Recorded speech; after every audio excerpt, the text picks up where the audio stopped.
Teacher tube video के इस part में आज हम डिस्कस करेंगे क्लास 9 साइंस के chapter number 5 the fundamental unit of life. ये सेकंड वीडियो है। इससे पहले अगर आपने पार्ट 1 नहीं देखा है तो आप प्लीज उस वीडियो को जरूर देखें, क्योंकि एक चेन है, वीडियोस की चेन हम बना रहे हैं और पिछली चेन समझने से पहले, पिछली चेन को समझे से पहले मतलब पिछले वीडियो को समझे बिना आपको सेकंड वीडियो को देखने की बजाय पहले पिछले वीडियो को देखना चाहिए। वीडियो के इस पार्ट में आज हम बात करने वाले हैं सेल मेम्ब्रेन और कुछ special phenomenas like hypertonic solution, isotonic solution and hypotonic solution की। इसके अलावा सेल मेम्ब्रेन, इसके स्ट्रक्चर एंड इसके फंक्शन के बारे में हम बात करेंगे। तो चलिए शुरुआत करते हैं। वीडियो को लास्ट तक जरूर देखें। सेल की जो स्ट्रक्चरल ऑर्गेनाइजेशन है उसमें हम 3 मेन पार्ट्स को इंक्लूड करते हैं and these 3 parts are, the first one is plasma membrane, then the nucleus and cytoplasm. ये 3 मेन पार्ट हैं। इसके अलावा प्लांट सेल में एक एडिशनल स्ट्रक्चर होती है जिसे हम कहते हैं सेल वॉल। वो प्लांट सेल का एक कैरेक्टरिस्टिक फीचर होता है। तो इन्हीं 3 पार्ट्स में से आज इस वीडियो में हम बात करने वाले हैं सबसे पहले प्लाज्मा मेम्ब्रेन की। तो प्लाज्मा मेम्ब्रेन के बारे में कुछ इंपॉर्टेंट फैक्ट्स यहां पर हम रख लेते हैं। Plasma membrane was discovered by C Nageli and C Cramer नाम के साइंटिस्ट के थ्रू इन 1855 में। प्लाज्मा मेम्ब्रेन सेल की आउटर मोस्ट कवरिंग है एक्सेप्ट प्लांट सेल, क्योंकि प्लांट सेल में जो आउटर मोस्ट कवरिंग है वो है cell wall. Cell membrane plant के सेल के जितने भी कंपोनेंट्स हैं उनको एक्सटर्नल एनवायरनमेंट से या दूसरी सेल से सेपरेट करने का काम करती है। इसके अलावा एक और फंक्शन इसका है, ये एक सेलेक्टिवली परमिएबल मेम्ब्रेन है। इसके बारे में हम वीडियो के अगले पार्ट में भी डिस्कस करेंगे। It allows the entry and exit of some materials like ions and molecules in and out of the cell, और ये सेलेक्ट करके ही इन एंड आउट होने देती है और इसीलिए इसका नाम सेलेक्टिवली परमिएबल मेम्ब्रेन रखा गया है। सेल मेम्ब्रेन या प्लाज्मा मेम्ब्रेन दोनों इसी के नाम है। तो इस बात में कंफ्यूज ना हो कि हमें क्लास में प्लाज्मा मेम्ब्रेन पढ़ाई है, एग्जाम में सेल मेम्ब्रेन आ गया। दोनों सेम है, एक ही मेम्ब्रेन के 2 नाम है। स्ट्रक्चर में अगर हम देखें तो जो आउटर कवरिंग है सेल की वो सेल मेम्ब्रेन या प्लाज्मा मेम्ब्रेन कहलाती है। इसकी इंटरनल जो स्ट्रक्चर है वो आप यहां वीडियो में राइट साइड में जो इमेज दी गई है यहां से देख सकते हैं। प्लाज्मा मेम्ब्रेन प्रोटीन और लिपिड से बनी होती है। प्रोटीन प्लस लिपिड से बनी स्ट्रक्चर है जो सेलेक्टिवली परमिएबल मेम्ब्रेन के रूप में काम करती है। किस सब्सटेंस को सेल से बाहर जाने के लिए अलाउ करना है और कौन से सब्सटेंस को सेल के अंदर आने के लिए अलाउ करना है या डिनाई करना है, ये सभी फंक्शन सेल मेम्ब्रेन के होते हैं। सेल मेम्ब्रेन के बारे में कुछ और चीजें, it also prevents the movement of some other materials. बहुत सारे अदर मटेरियल्स को भी ये उनके मूवमेंट को प्रिवेंट करती है और सेलेक्टिवली मूवमेंट करने देती है। ये बहुत पतली होती है, वेरी थिन, इलास्टिक प्रॉपर्टी है, लिविंग स्ट्रक्चर है एंड सेलेक्टिवली परमिएबल है। ये हम पहले बात कर चुके हैं।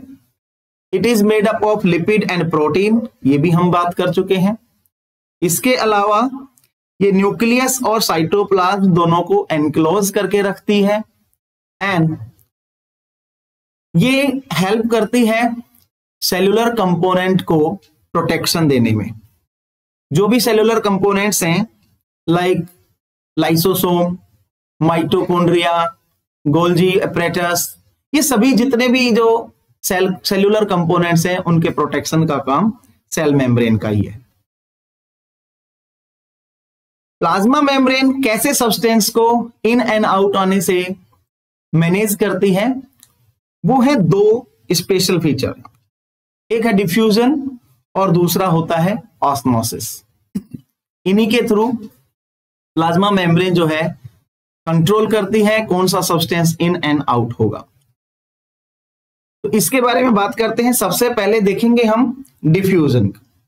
डिफ्यूजन की डेफिनेशन हमने पहले पढ़ी है कि जब कोई gas higher region of concentration से लोअर रीजन ऑफ कंसंट्रेशन की तरफ मूवमेंट करती है तो उसे हम कहते हैं diffusion. Gaseous exchange between the leaves and the air takes place. तो ये कहां यूज हो रहा है? प्लांट की जो लीव्स है उसमें गैसेस का जो एक्सचेंज है वो थ्रू डिफ्यूजन ही होता है। इसके अलावा transport of food through phloem takes place, ये भी डिफ्यूजन का ही एक टाइप है। Loss of water from the plants is based on the principle of diffusion. Plant से वाटर का लॉस होना, जो ट्रांसपीरेशन के थ्रू जो वाटर का लॉस होगा, that is also based on diffusion. Movement of ions and solute particles from one cell to another cell, that is also takes place with the help of this diffusion phenomena. तो diffusion का बहुत crucial role है हमारी life के लिए और cell की functionality के लिए। इसे हम एक डायग्राम के थ्रू और अच्छे से समझ सकते हैं कि कैसे एक सॉल्यूशन है, कंसंट्रेटेड सॉल्यूशन, लेफ्ट साइड में आप देख रहे हैं ये शुगर सॉल्यूशन, और बीच में हमने एक लगाई है पार्शियली परमिएबल मेम्ब्रेन जो इसकी इन एंड आउट को, मॉलिक्यूल के इन एंड आउट को कंट्रोल करती है।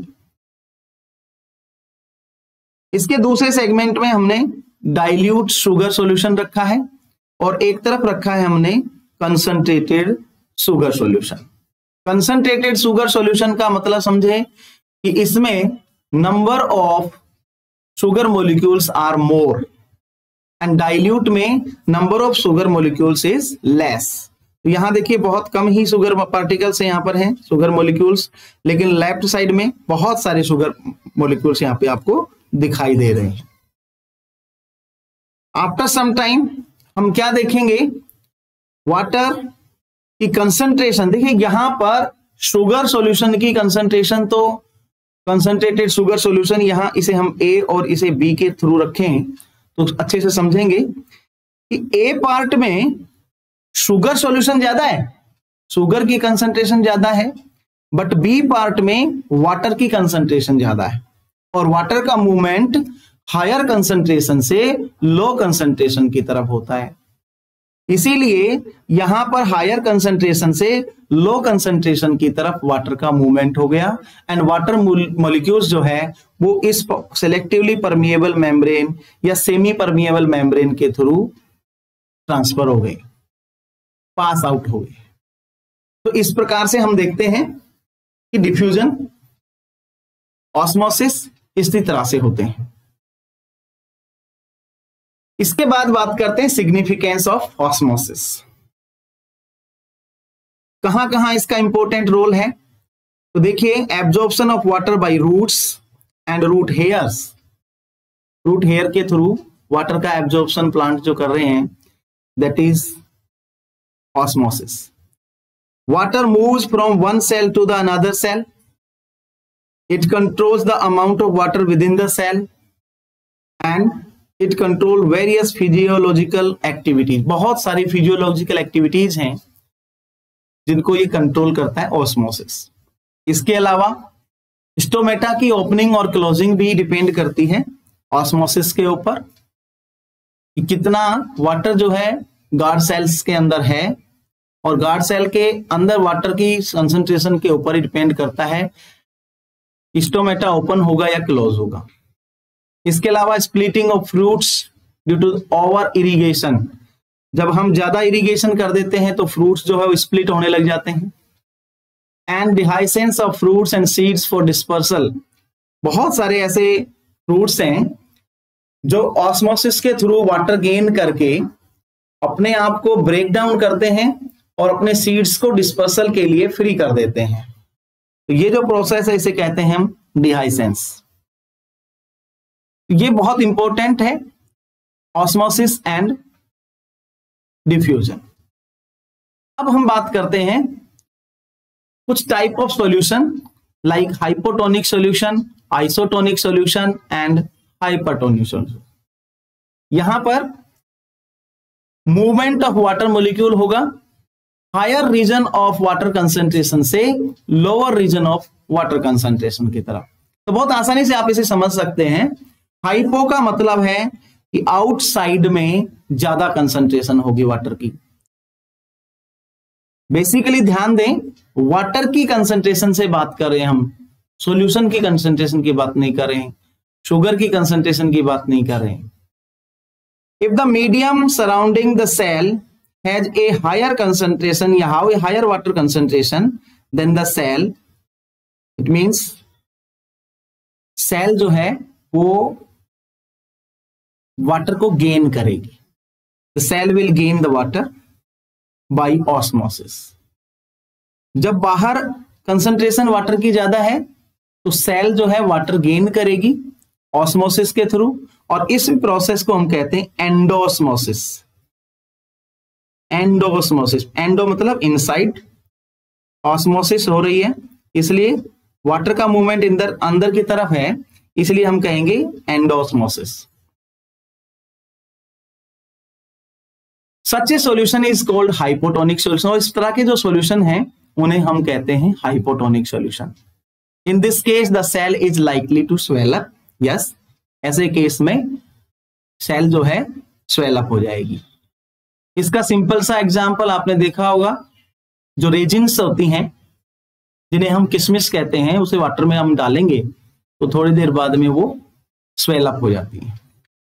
इसके बाद बात करते हैं हम आइसोटोनिक। आइसो का मतलब आइसो का मतलब बोथ साइड, दोनों तरफ सेम, दोनों तरफ सेम टाइप का जब कंसंट्रेशन होगा तो उसे कहेंगे हम isotonic solution. If the medium surrounding the cell has exactly the same water concentration as inside the cell, then there will be no net movement of water across the cell membrane। तो water का net movement कोई दिखाई वहां पर नहीं देगा। Such a solution is called isotonic solution, and in this case there is no overall movement of water, so there won't be any change in the cell and the cell will stay at the same size। तो cell के size में कोई भी change यहां पर दिखाई नहीं देंगे। Last one is hypertonic solution. Hypertonic मतलब आउटर साइड में यहां पर कंसंट्रेशन कम होगी, तो इनर साइड में कंसंट्रेशन ज्यादा है, आउटर साइड में कंसंट्रेशन कम है। If the medium surrounding the cell has a lower concentration of water, then the cell will lose water by osmosis। वो वाटर को लूज करेगी ऑस्मोसिस के थ्रू, और इसलिए इस तरह के ऑस्मोसिस को हम कहेंगे एक्सो ऑस्मोसिस। ये जो प्रोसेस होगी इसे हम कहेंगे एक्सो ऑस्मोसिस। एक्सो ऑस्मोसिस, एक्सो मतलब आउटसाइड, इसलिए इसके नाम से जुड़ा हुआ exo osmosis. And such a solution जिसमें आउटसाइड मूवमेंट होगा वाटर का, उसे ऐसे सॉल्यूशन को हम हाइपरटोनिक सॉल्यूशन कहते हैं। And in this case cell जो है वो श्रिंक हो जाएगी, और ऐसी कंडीशन में प्लाज्मा मेम्ब्रेन श्रिंक होगी, और इसीलिए इसको एक और नाम से जानते हैं हम, प्लाज्मोलाइसिस। ये जो फिनोमेना बनेगा, इससे जो कंडीशन जनरेट होगी उसको हम बोलेंगे प्लाज्मोलाइसिस। तो ये थे hypo, iso and hypertonic solution. यहां हम बात एक बार फिर से कर लेते हैं एंडोसाइटोसिस की। एंडोसाइटोसिस का मतलब movement of substance inside the cell. Cell के अंदर सब्सटेंस का एंट्री कैसे हो रही है, उसको हम एंडोसाइटोसिस कहते हैं। तो the flexibility of cell membrane also enables the cell to engulf in food and other materials from its external environment. और ये डिपेंड कर रहा है सेल मेम्ब्रेन की फ्लेक्सिबिलिटी पर। अगर सेल मेम्ब्रेन रिजिड होती तो इस तरह के जो फूड मटेरियल्स हैं उनका इनसाइड एनगल्फिंग जो है वो पॉसिबल नहीं हो पाता।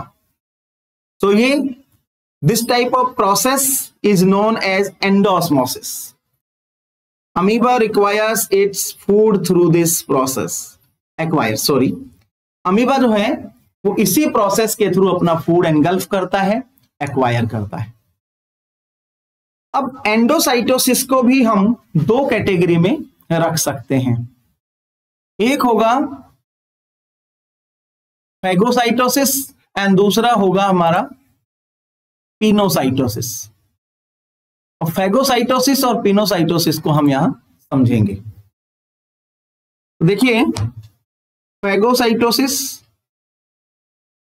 को पहले देखते हैं। फैगोसाइटोसिस में क्या है, जैसे अमीबा सेल है, इसके बाहर कोई सॉलिड मटेरियल है, सॉलिड फूड पार्टिकल है, कोई सॉलिड फूड पार्टिकल। अगर ये सॉलिड फूड पार्टिकल को एनगल्फ करता है अपने स्यूडोपोडिया की हेल्प से, then this process is called phagocytosis. ध्यान रखिए ये सब डिपेंड कर रहा है फूड पार्टिकल की फिजिकल स्टेट के ऊपर। और in case the food particle in the liquid state, food particle जो है वो अगर लिक्विड स्टेट में है, लिक्विड फूड पार्टिकल है, देन इस प्रोसेस को हम कहेंगे पिनोसाइटोसिस। पिनोसाइटोसिस।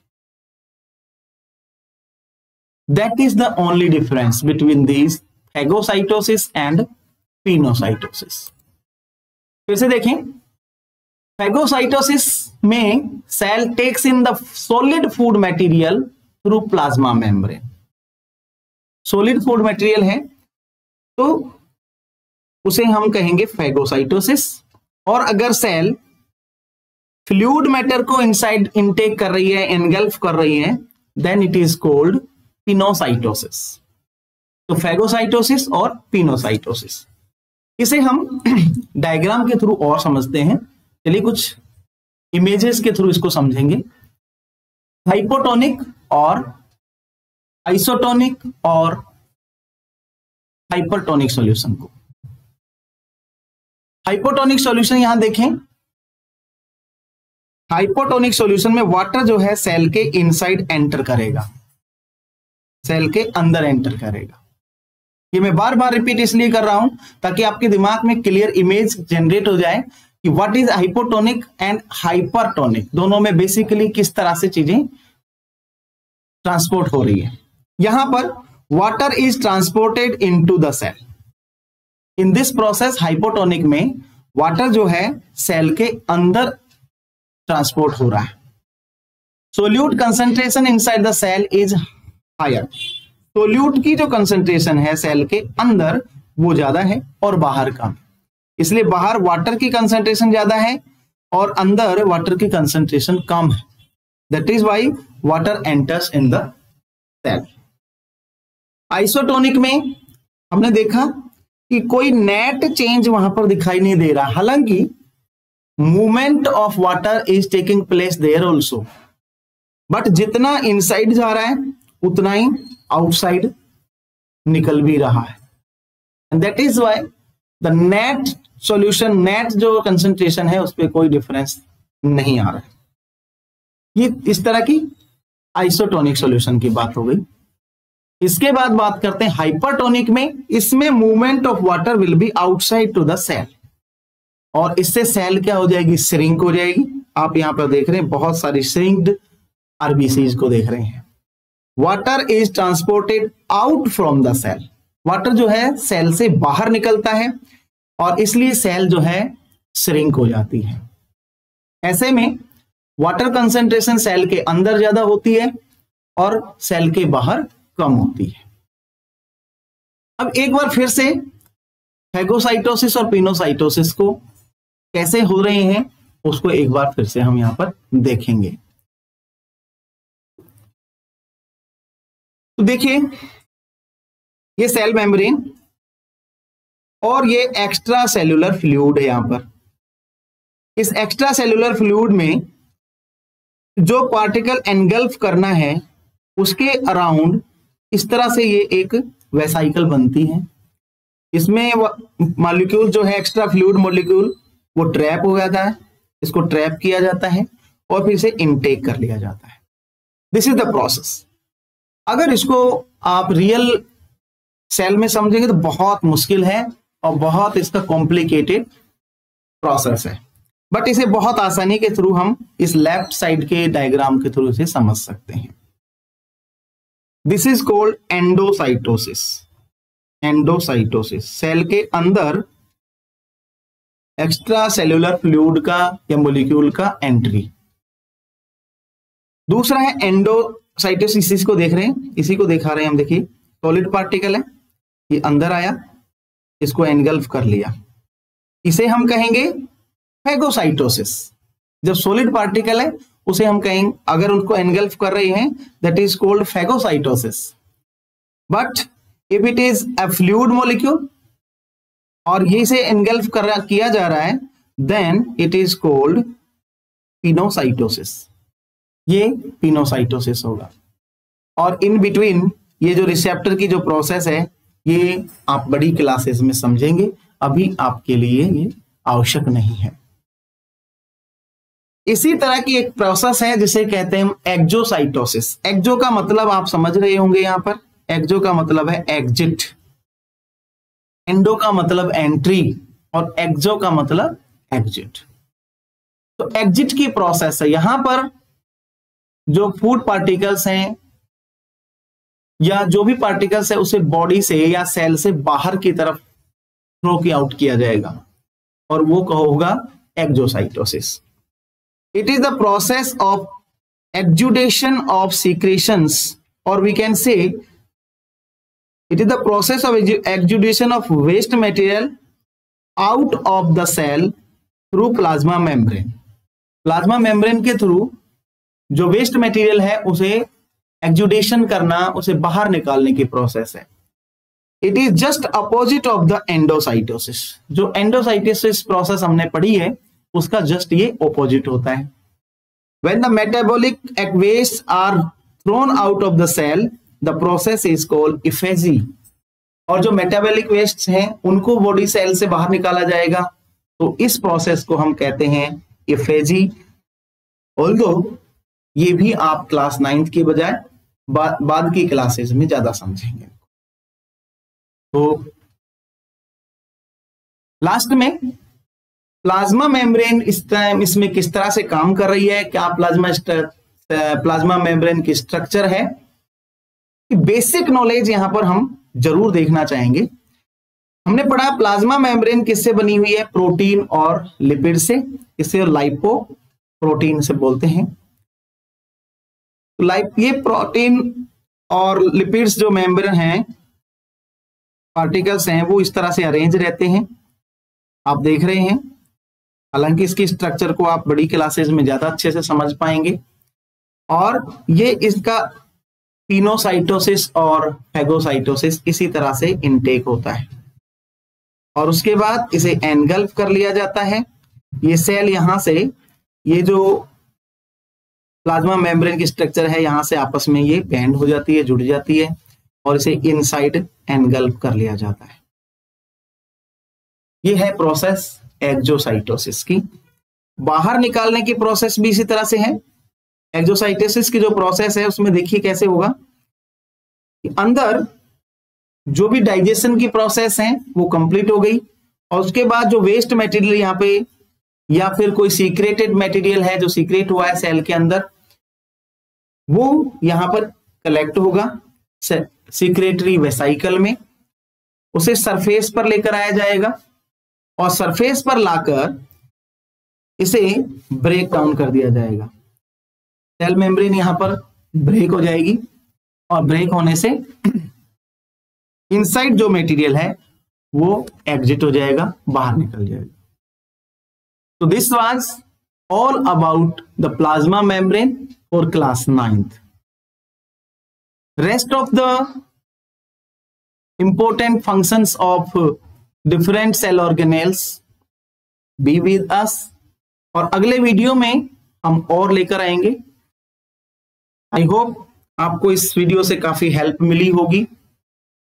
वीडियो अच्छा लगे तो दोस्तों के साथ शेयर करें, कमेंट करें और चैनल को सब्सक्राइब करें। Thank you, have a wonderful day.